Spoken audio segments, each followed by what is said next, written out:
हिंद। आज हम लोग एक फिजिक्स का टॉपिक जो आपको रेलवे एनटीपीसी में अवश्य पूछेगा, प्रकाश का परिवर्तन क्या होता है, आपतित किरण, परावर्तित किरण, अभिलंब एवं आपतन कोण, परिवर्तन कोण क्या होता है एवं इससे जुड़े प्रश्न के बारे में बताएंगे। आइए समझते हैं कि प्रकाश का परिवर्तन जिसको रिफ्लेक्शन ऑफ लाइट क्या है। जब कोई वस्तु किसी स्रोत से आकर किसी चिकनी सतह पे टकराता है और टकराकर वापस लौट जाता है तो उसको प्रकाश का परिवर्तन कहते हैं। परिवर्तन में इसमें तीव्रता और आयाम नहीं बदलता है। तीव्रता और आयाम क्या होता है इसके बारे में हम अगले क्लास में बताएंगे। इसमें तरंगदैर्घ्य और आवृत्ति भी नहीं बदलती है। आइए समझते हैं। जब कोई प्रकाश यहाँ से आती है और किसी चिकनी सतह पे टकराकर या पुनः वापस हो जाती है, परिवर्तित हो जाती है, तो इसी को हम प्रकाश का परिवर्तन कहते हैं। आइए समझते हैं आपतित किरण जिसको इंसिडेंस रे क्या कहते हैं। जिस स्रोत से कोई प्रकाश आता है या किरणें आती है उसी को हम आपतित किरण कहते हैं। आपतित किरण तथा अभिलंब के बीच के बने कोण को आपतन कोण कहते हैं। जैसे समझिए, अगर कोई प्रकाश यहाँ से आ रहा है, इस स्रोत से आ रहा है तो इसी को हम आपतित किरण कहते हैं। जबकि आपतित किरण और अभिलंब के बीच कोण को हम आपतन कोण कहते हैं। इसको आई से डिनोट करते हैं।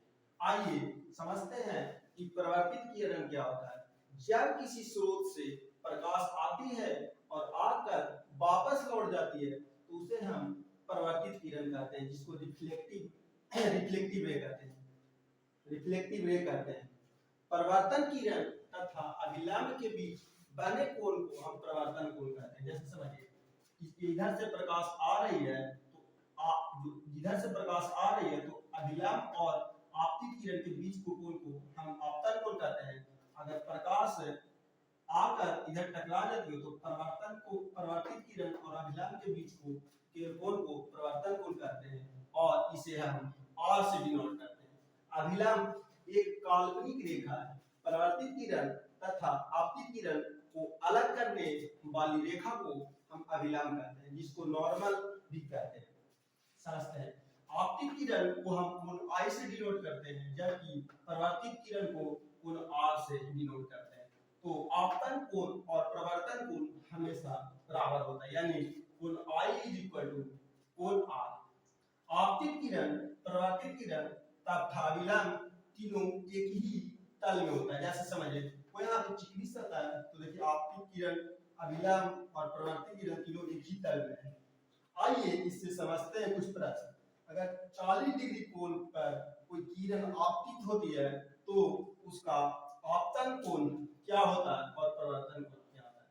जैसे समझिए, कोई किरण 40 डिग्री कोण पे आ रही है तो उसका परावर्तित किरण और आपतित किरण पर हमें पता है कि कोण I = कोण R, यानी आपतन कोण परावर्तन कोण। तो 40 डिग्री कोण से ये आ रही है तो यानी कोण I।